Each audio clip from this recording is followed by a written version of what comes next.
ఓం శ్రీమాత్రే నమః. ఛానల్లోకి స్వాగతం అండి. మరొక చక్కటి వీడియోతో మీ ముందుకు వచ్చాను.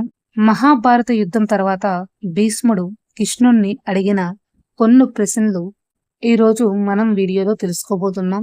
మహాభారత యుద్ధం సమాప్తమైంది.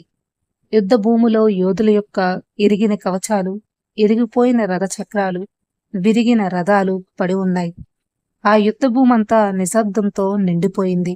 ఆ రణభూమిలో ఎంతో మంది యోధులు, అలాగే కల్మసం లేని గంగాపుత్రుడైన భీష్ముడు బాణాలతో చేసిన అంపశయ్య మీద పడుకుని ఉన్నాడు. సూర్యుడు ఉత్తరాయణంలో ప్రవేశించే సమయం కోసం ఎదురు చూస్తున్నాడు. అలా అంపశయ్య మీద ఉన్న భీష్ముడికి ప్రణామాలు పితామహ అని ఒక గొంతు వినిపించింది. అది వినగానే భీష్ముడు మనసులో ఏదో తెలియని ఒక సంతోషం కలిగింది. ఆ గొంతు మరెవరిదో కాదు, శ్రీకృష్ణ భగవానుది.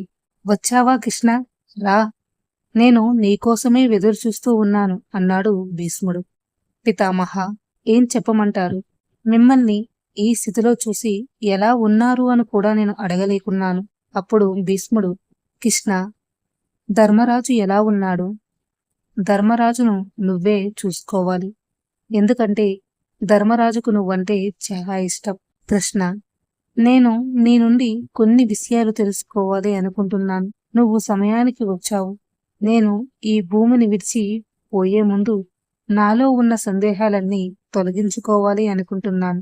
అడగమంటావా కృష్ణ అన్నాడు భీష్ముడు.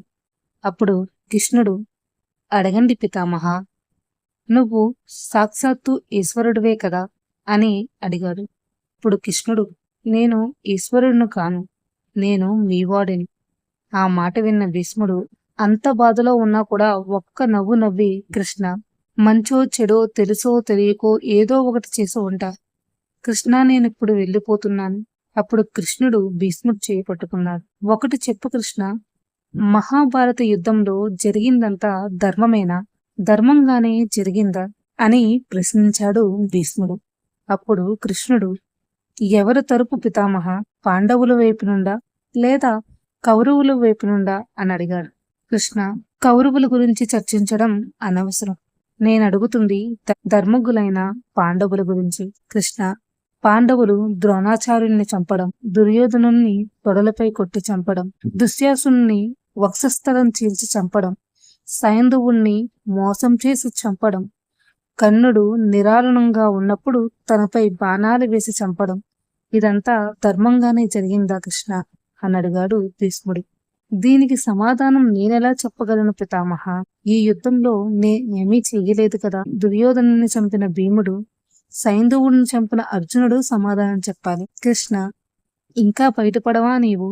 మహాభారత యుద్ధాన్ని అర్జునుడు, భీముడు గెలిపించారు అనుకుంటున్నారు.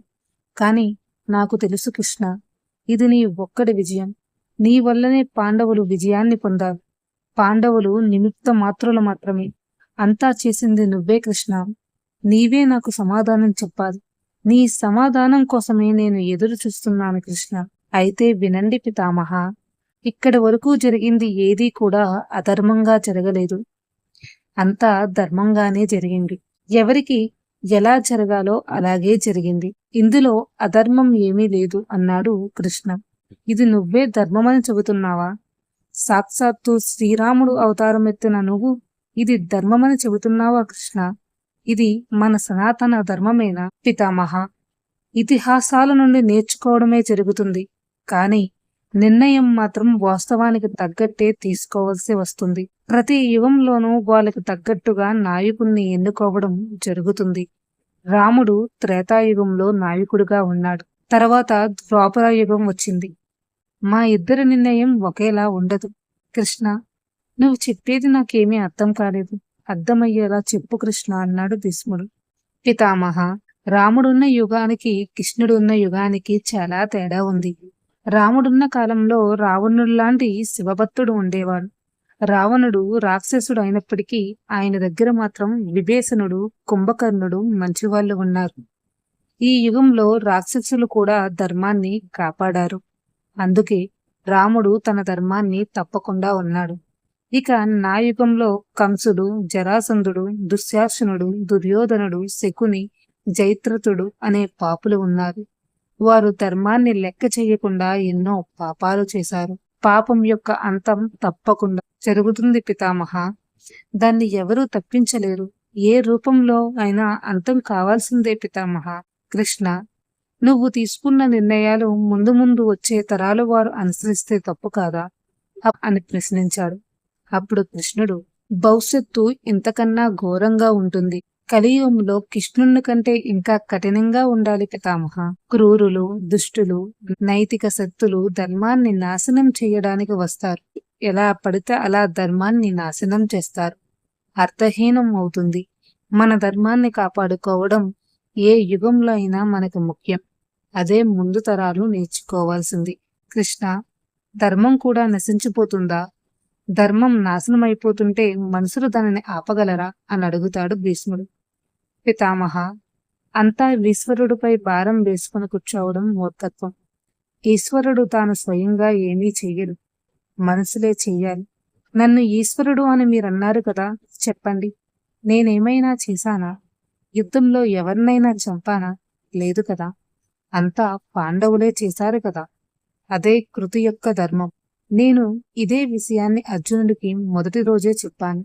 ఇదే పరమ సత్యం. ఇలా కృష్ణుడు మాటలు వినగానే భీష్ముడు మనసులో ఉన్న సందేహాలన్నీ తొలగిపోయాయి. కళ్ళు మెల్లగా మూసుకుంటున్నాయి. ఈ భూమిపై నాకు చివరి రాత్రి. రేపు నేను వెళ్ళిపోతున్నాను. నాపై కృప చూపించు కృష్ణ అన్నాడు భీష్ముడు. ఇక కృష్ణుడు అక్కడి నుంచి వెళ్ళిపోయాడు. చూశారు కదండి, మన ధర్మాన్ని మనం కాపాడుకోవాలి. ఈ వీడియో మీకు నచ్చిందని భావిస్తున్నాను. ఇటువంటి మంచి మంచి వీడియోస్ చేయడానికి ప్రయత్నిస్తూ ఉంటాను. ఓం శ్రీమాత్రే నమః.